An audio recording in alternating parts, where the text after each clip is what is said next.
What's up, everybody? Good afternoon. It's time for some more Mariners talk because we have now hit another 10-game milestone, 110 games in, and we survived. We survived.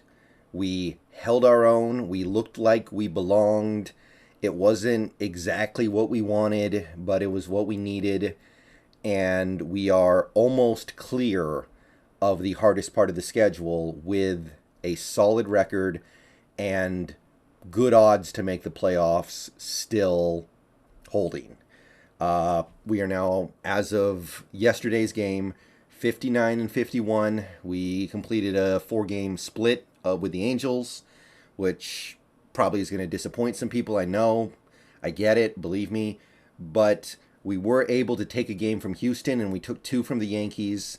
So it wasn't a beautiful stretch of baseball, but we did what we needed to do, and we did it despite the fact that we were playing maybe the 2 best teams in the AL as part of it. I don't know what's going on with the Yankees. They don't look so hot all of a sudden, but overall you would say they're the 2 best teams in the AL. So being able to win some games against that competition tells you that this team is at least pretty good. So 59 and 51, almost 83% to make the postseason. Look, the wild card is crowded. You look at the wild card race in the AL, it is very crowded. You can't afford to slip up, and even if a couple teams fall out of it, there's going to be another team right there to take their place. So it's not over. I'm not guaranteeing anything. This team has to continue to do what they've been doing, but we held up through the hard part. Got 3 against the Yankees starting today. And then after that, look, we've got some games against the Guardians. They're pretty good. Not great or anything, but they're pretty good. We've got a couple games against the Padres, who are now one of the best teams in the NL after the trades. Other than that, it's not so bad. A couple more good teams, but it's a lot of Texas, a lot of the Angels, a lot of the Athletics. We've got the Nationals in for a couple games, I believe. We've got the Tigers. We've got a lot of teams that you look at it and you go, we should win most of those games. We have one of the easiest remaining schedules. So you take care of business. You win most of the games that you should win. You steal a couple of the games that maybe you should lose. And you're in really good shape. If this team plays even slightly above average baseball the rest of the way, not even good baseball, I think they get in. So basically what I'm trying to say is if it doesn't happen now, you're really going to feel like this team is snake bit. So just running it down where we sit right now as a team, Julio gets hurt, misses basically all of the last several games. I think he's missed now like 8 games, and he's going to miss at least 2 more. Same with Dylan Moore as well. Not that he's as nearly as big of a deal. And the team continues to find a way to win. That was also, by the way, Ty France missing a few games as well. We took 2 out of 3 from the Yankees with no Julio and no France. So that should clue you in as to what this team is showing that they are capable of. They have some depth. They have a lot of guys who are capable of playing well, even if they don't every game.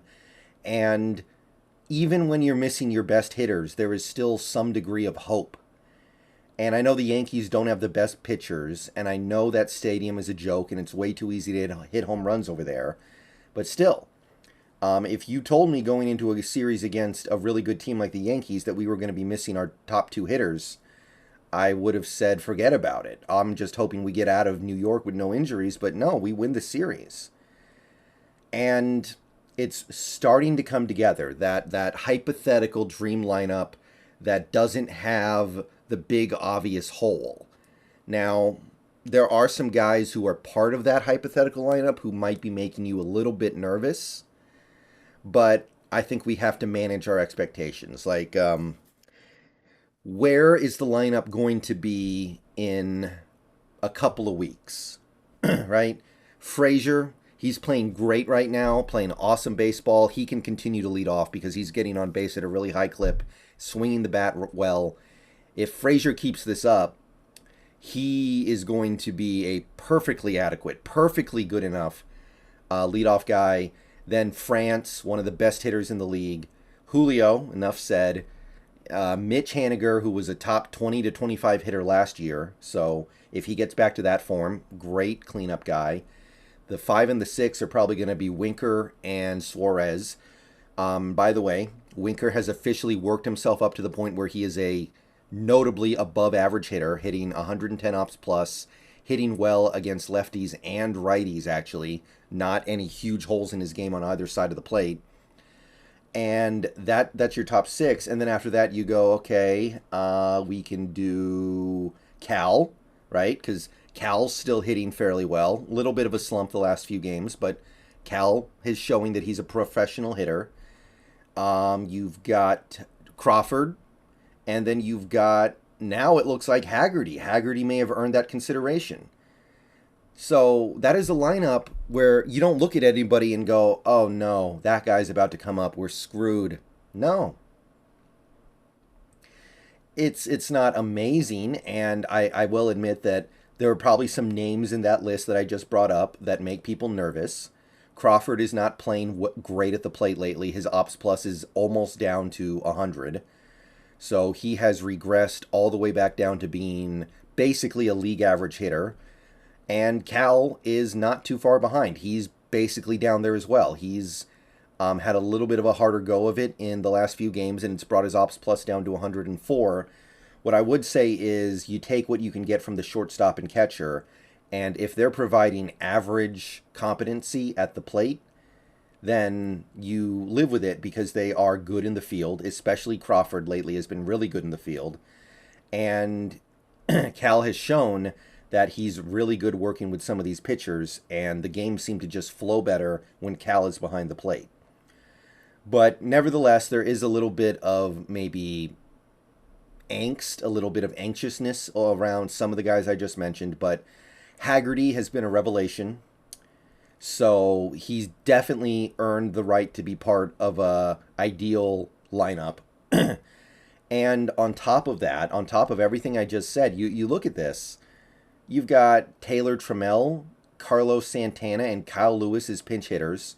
So the fact that Santana and especially Lewis are not really bringing it right now, Lewis looks lost at the plate, that's not something that's going to kill you because you're getting so many players stepping up right now that they don't need to play a big role. Lewis, if he needs to go back down to AAA to get his timing back and get more comfortable at the plate, that's okay. We have enough things going on here. The fact that I just brought up this dream 9-man lineup and Lewis wasn't part of it, that's, I mean, thank the Lord, right? Because if Lewis is a crucial piece of what we're trying to do, you can see how uncomfortable he is in pretty much every aspect of the game right now. As big, you've also got Dylan Moore as a pinch runner. And by the way, Dylan Moore still not playing bad at the plate either. Ops plus of 110. And by the way, we are looking to add the catcher we traded for, whose name escapes me at the moment. The catcher we just traded for. He will be brought in at some point, and Torrens is going to be out the door, which is big. So there's a lot going on here. We've got a long list of guys who are at the very least capable at the plate, guys who we mostly trust right now. You've got some guys with potential, like Lewis, who are just not realizing it right now. I'd put Santana in that list as well. And you've got guys with the versatility to play multiple positions on defense. So it's pretty sweet. Obviously, we'll feel a lot better if Crawford can start to find himself a little bit, maybe get his ops plus around 110. If Cal could stop striking out so much, that would be a positive. But overall, this team managed to keep their head above water without Julio, and they missed France for a few games too, and they still kept it going. They still did what they needed to do. Obviously, Julio being in the lineup changes everything, so his presence is going to make life easier for guys like Suarez and Crawford and Cal. So even that, I would definitely not be too quick to judge. But it is a deep lineup full of guys that can play multiple positions on defense, guys who offer you various things: speed, power, contact, the ability to draw a walk. Some of these guys really know how to just hang in there for an at-bat and draw the walk, work back from a 0-2 count. So one way or the other, this lineup is going to come together. And that's probably the most important thing in people's minds right now, because everything else, I mean, I'll say this. We're playing too many close games, which is exhausting our bullpen. Our bullpen needs to get more games where they can just put some Matt Brash or maybe even a Ryan Baruki type out there for an inning or two, and it's cool, and there's no risk of losing the game because we're up 8 runs. We're not getting those games. We need to be able to give our best guys rest. Every game, it seems like Sewald, Munoz, Swanson, when Castillo gets back, him, we're having to work these guys. And then you also have these guys that have worked their way into the circle of trust because they played so well, like Murphy, Festa. I'll even give a little bit to Baruki. He's pitched mostly pretty well. That home run he gave up to the Angels the other day, that's going to sting, because that's the difference between 59 wins and 60 wins right now. But we've got all these guys in the bullpen that are really reliable, really good. Honestly, it seems like everybody who gets a crack at things in this bullpen right now just steps up. But we need a couple of games where we don't have to use them, where maybe Brash goes out there and just throws like 2 or 3 innings and we're up 8 runs, or maybe down 8 runs, and it's cool. So you are starting to see the play of some of these bullpen arms slip a little bit, I think, because they're getting overworked. Hopefully Castillo gets back soon. That's going to be a big part of this. But I would like to see a little more rest for those guys. I don't want them to lose what they've been doing, because they're one of the best bullpens in the league, and I trust a lot of those guys, but not if they get tired. Starting rotation, it's been pretty great. Flexen had a bit of a rocky start. I think that Service got a little greedy, trying to keep him in a little too long. But it was an understandable decision because we were trying to give the bullpen a break. I like that kind of stuff. It just didn't work out. We weren't going to win anyway. Marco, you do get the sense that his carriage is going to turn into a pumpkin soon, but he continues to have good starts. He does have bad starts too, but I don't think that there's anything to point to there and go, he needs to go. And I think one thing to remember here is that Marco is very unlikely to pitch in the playoffs, except for maybe a bullpen inning here or there. And those bullpen innings he pitches are probably going to be low stakes because we have so many good guys in our bullpen that we trust. So if Marco can just grind out that, kind of like what he did yesterday, where he had 6 good innings, gave up 3 runs, didn't pitch perfectly, but got the job done, then it's cool. If he can maintain that ERA around 4, then that's fine. That'll be enough for us to win some games, and we'll be able to win closer games when Logan's out there, when Robbie's out there. Robbie's been really good outside of the games against the Astros, who just, he can't handle that, I guess. I don't know what to say about it. But it's a really nice rotation. Obviously, it's even better now that you've added Castillo. We've seen him once. It was really good. He pitched a really solid game against the Yankees. And I want to see what this team does with Kirby. Obviously, the plan is to let him pitch about, I think the number is like 15 more innings, and then they shut him down. I would kind of like to see him in the bullpen, so you can just use him for an inning here or there, rather than see him make at most 3 more starts and then it's over. 2 or 3 more starts and then Kirby's probably getting shut down. I kind of would like to see him in the pen if he's capable of doing something like that. Maybe he's not. That's possible. But we're not going to lose too much when Kirby goes down, because we've got Castillo, and that's going to be your starting pitchers in the playoffs. Ray, Gilbert, Castillo, Gonzalez, and Flexen, who I know people are not completely throwing themselves behind those guys. They're not amazing pitchers, but they're good, and they're not really going to be part of the rotation when the playoffs start, so I got no issue with that, and the team might be built for the playoffs. So, yeah, that's really all I got to say, man. This pitching staff continues to play really well. They had a couple of lackluster performances here and there. The Pen gave up that home run to some no-name hitter on the Angels. I can't even remember his name, which ended up kind of costing us that game with the way things played out. But it's going to happen eventually, right? It's going to happen eventually, especially when your offense isn't scoring. So, look, the rest of this schedule, a lot of teams we should beat. A lot of teams that are not good. A lot of teams that are not going to have much to play for. Now, I wish we had more games against bad teams that weren't in our division because there's a rivalry there. I get that.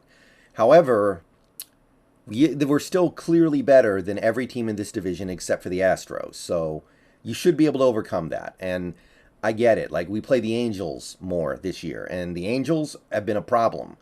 We can't hit against them. We can take care of Ohtani, who's barely done anything against us this year. We can look at their lineup and go, there are a lot of no-name guys in here because Trout's out.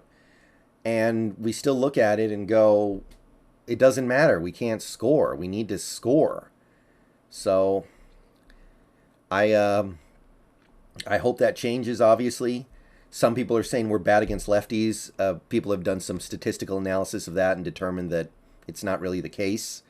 So I'm not seeing it. But it is something to be concerned about. But overall, things are good right now. Life is good. I like where this team is headed. I like where this rotation is headed, especially. Bullpen, give them some more rest, but they're doing good. One more thing before I go. I'm just going to spend like 1 minute on this. I'm pretty sure we threw at Altuve to get revenge for Julio getting hurt. After taking a look at that situation and looking into it, I actually think that's probably what happened. Yeah, this stuff's just kind of getting ridiculous, isn't it? Yeah, I'm not crazy about Scott's service right now. I think he's made a lot of mistakes recently, but I can deal with that. Every manager makes mistakes. It's not the end of the world, but why are you throwing at Altuve because Julio got hurt on a pitch that he swung at and it only hit? I don't know. That's just something that sticks in my craw because we made such a big deal about the Angels throwing at us after the Trout thing, and I don't know. It just strikes me as very counterintuitive and unproductive, and I don't want to see that, okay? I really don't want to see that. Throw at Altuve because he's a cheater. Don't throw at him because he is on a team that injured one of our players by accident. All right, that's really all I wanted to say about that. That annoyed me, but other than that, I'm cool. This team, things are going good. See you guys later. Go Mariners.